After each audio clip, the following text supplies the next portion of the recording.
resistance. We've been angling for this for a few weeks now after we saw that massive breakout that happened down here. We had to switch bullish. It's been an incredible bullish run. We've jumped into supply. We've jumped into Fibonacci's and all sorts of levels in here, a lot of confluence, and we're waiting for turns that could potentially happen. Have we seen it yet? 15-minute chart, no new low. We need to see it probably under more likely this level, but anywhere between 103.72 and 103.65 could be a turn point. Dollar is very strong, and that's just showing you that, you know, what, contrary to popular belief, that's really been the squeeze the last couple of weeks. But if dollar does fail underneath this level, I'd like it then to come back to where it is right now, and we'll talk about that in the next video. But yes, dollar could be turning. We've got higher highs. We've got a little bit of dulling of this trend. We're looking for a new low to be formed. Let's move over to gold. It hit our trend line here that we had in the live stream.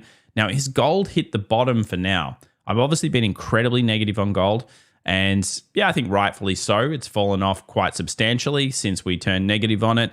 And I still think it's going to have a hard couple of months. But did you see the options? They're starting to appear again on this market. They're starting to sniff out potentially some opportunity. At this point, we're still on the trend line. We could move down to 1918. I like this little area in here for gold to maybe find some buyers. So we'll be watching this one very closely. But if you're on the small time frames, it did make a higher peak. You're needing it to go above this 1965 to probably solidify a 15-minute, 1 hour significant change of trend. That would push in the significant change, and then pullback should be met by bull demand, 1980, 1976 being the next hurdle to overcome.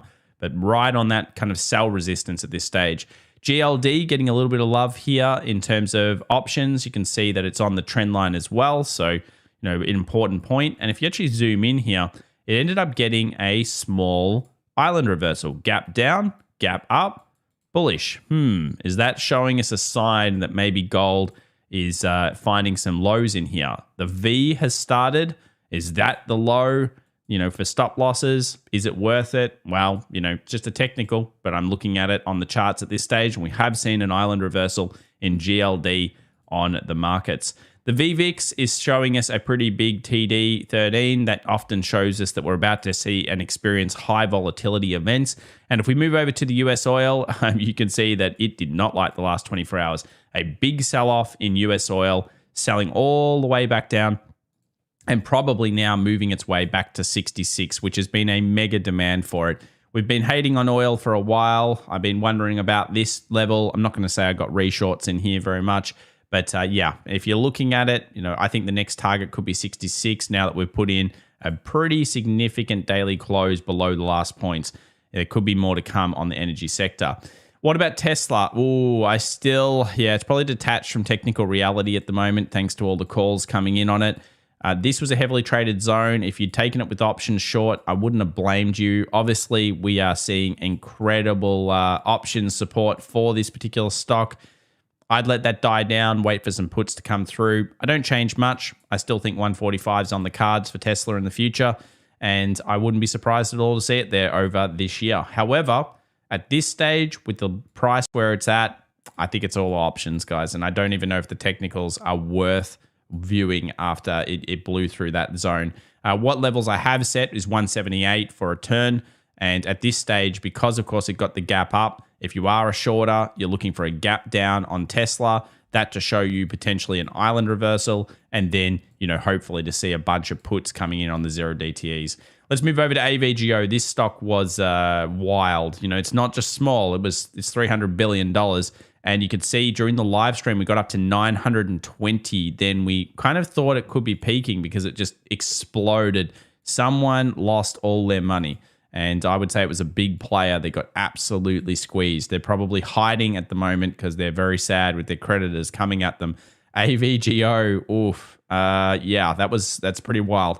So with a move that big, has that begun the sell-off of these stocks? Well, let's do a percentage here. This is certainly in the vicinity of what I expect to be a topping of that particular stock. 13% down. Do I think there'll be people that are like, I need to BTFD, guys, BTFD? Yeah, I think there will be. Could drop more before it does that. But this could be the high here for AVGO, and it could mark bad things for NVIDIA as well. That's a big sell-off. Let's take a look at NVIDIA. Obviously, a bit of a drop. Percentage-wise, nothing compared to it. You need to see more percentage drop off from NVIDIA. I want to see 10 to 15% over 2 to 3 days. Let's see if that happens. If it does, then I still think people will be like, yeah, that's a great bargain. Is it a great bargain? I'm not so sure about that. But yes, certainly the stock put in the first signs of some weakness. We've been cautioning against this. I don't want to sell it yet. I'm a bit scared. Why? Because this is the type of thing that happens in markets. They push every single boundary, they squeeze everybody, and it's only when everyone's in despair on it or everybody's feeling the FOMO and calling NVIDIA to $1,000 and stuff, that's usually a good sign. So at the moment, AVGO certainly does seem like it put it in. Now, let's have a look at the Intel. So Intel getting a little bit of options love, certainly an island reversal. We spoke about it over on the live stream for the Tuesday open this week. Usually we do Monday opens, so make sure to subscribe if you enjoy that type of content. And we like the base. Now, does that mean I like Intel for an investment? Not really. I think this stock is underperformed and it's terrible generally. But it does have many of the signs of stop loss steals. It has many of the signs of a nice pullback. And yeah, it was certainly one that we were looking at in the private community and, of course, the public community as of the previous session. XLP, nothing here yet, no turn, certainly in the interesting zone, but it really shows you, look how much sell-off there's been in the defensives. People hating the defensives right now. Will it switch? That could be a sign. Apple, the canary, it broke through, it rejected, almost finished where it opened.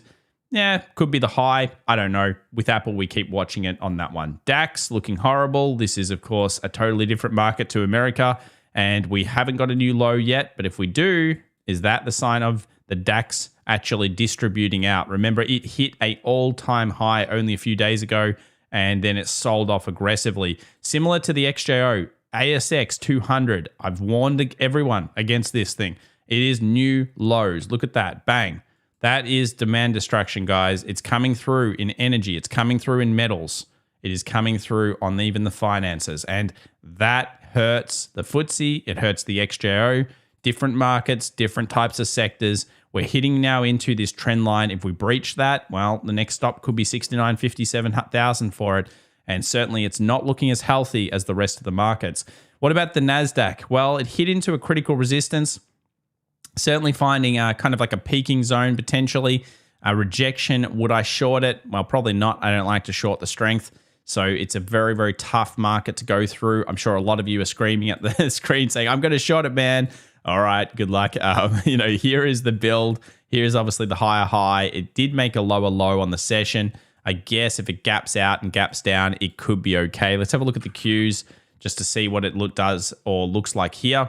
So if we get a nice gap underneath, you could claim that it's an island reversal at the highs and then get a little excited. Oh, it's going to be marginal, I think. S&P 500, a little bit different. Actually, gaps filled. Look at this. Bang. That's one of our gaps filled. Fantastic.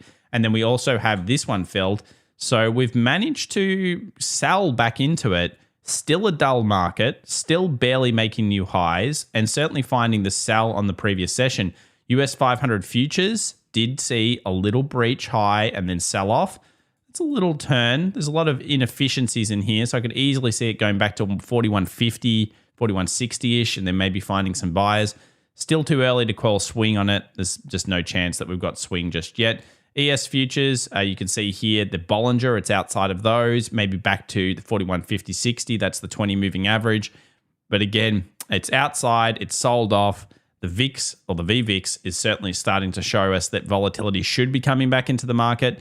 If it does, then these will continue to sell. But for swing traders, you need to get under 4100 or 4050 really to show a solidified change of trend. It just hasn't happened yet. Let's move over to the Bitcoins. Bitcoin is on a sell at 28,000.